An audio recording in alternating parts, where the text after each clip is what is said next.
Otot dah mengecut. Apa masalah? Sakit pinggang. Sakit bahu, sakit tumit. So sakit tumit, sakit belakang, sakit bahu 3 tahun. Ada rasa apa-apa? Sakit. Otot dah mengecut. That's why it's sakit. Sakit tak macam ni? Rasa. Ada rasa, ha?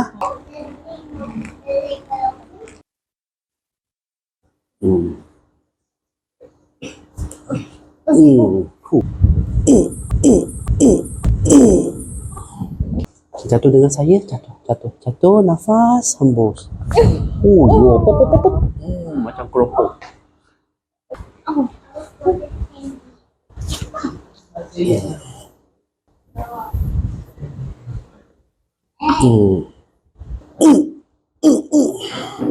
Okay, nafas, hembus. Nafas, hembus.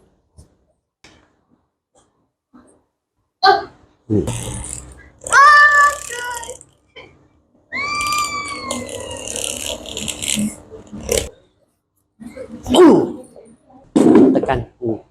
Tekan. Macam mana? Okey.